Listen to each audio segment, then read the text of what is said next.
கீழ்கண்ட எந்த அமைப்பில் நாகரீக உரையாடல் மன்றம் உருவாக்க வேண்டும் என பிரதமர் மோடி பரிந்துரை செய்துள்ளார்? Answer option A, SCO, Shanghai cooperation organisation. Shanghai ஒத்துழைப்பு அமைப்புல தான் இப்ப நாகரீக உரையாடல் மன்றம் உருவாக்குறதுக்காக பிரதமர் மோடி அவர்கள் இப்ப பரிந்துரை அளிச்சிருக்காங்க. நம்ம பார்த்தோம் இல்லையா, 25வது ஷாங்காய் கோஆபரேஷன் ஆர்கனைசேஷனோட மாநாடு சீனால தியான்சன் நகரத்தில் நடைபெற்றது.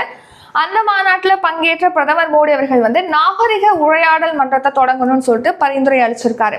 எதுக்காக இந்த மன்றம் அப்படின்னா, நாட்டுடைய பழமையான நாகரிகம், கலை, இலக்கியம், கலாச்சாரம் இது பற்றிய பெருமை, அதோடைய பெருமையை உலக அரங்குல கொண்டு போய் சேர்க்கணும் அப்படிங்கிறதுக்காக நாகரிக உரையாடல் மன்றத்தை அமைக்கணும்னு சொல்லிட்டு பரிந்துரை அளிச்சிருக்காரு. அது மட்டும் இல்லாம பெஹல்காம் தாக்குதல் இப்போ ஜம்மு அண்ட் காஷ்மீர்ல நடந்துச்சு இல்லையா ஏப்ரல்ல, அந்த பெஹல்காம் தாக்குதலுக்கு கண்டனம் தெரிவிச்சு ஷாங்காய் ஒத்துழைப்பு அமைப்புல பாத்தீங்கன்னா தீர்மானமானது நிறைவேற்றப்பட்டிருக்கு. ஷாங்காய் கோஆபரேஷன் ஆர்கனைசேஷன்ல 10 உறுப்பு நாடுகள் இருக்கு. அது என்னென்ன அப்படின்னா, நம்ம இந்தியா இருக்கு, China, Russia, Kazakhstan, Kyrgyzstan, Tajikistan, Uzbekistan, Pakistan, Iran, Belarus, இந்த நாடுகள் 10 நாடுகள் இருக்கு. அடுத்து பார்வையாளராக ஆப்கானிஸ்தான், மங்கோலியா ஆகிய நாடுகள் இருக்கு. பேச்சுவார்த்தை உறுப்பு நாடுகளாக ஒரு 14 நாடுகள் இருக்கு. ஷாங்காய் கோஆபரேஷன் ஆர்கனைசேஷன் 2001 ஜூன் மாதம் 15ஆம் தேதி தொடங்கியிருக்காங்க. தலைமையகம் பெய்ஜிங்ல இருக்கு, சீனால. இதுல 2023 பாத்தீங்கன்னா ஷாங்காய் கோஆபரேஷன் ஆர்கனைசேஷனுக்கு நம்ம இந்தியா தான் தலைமை பொறுப்பை ஏற்றிருப்பாங்க. இந்தியாவில தான் மாநாடு காணொலி வாயிலாக நடைபெற்றது.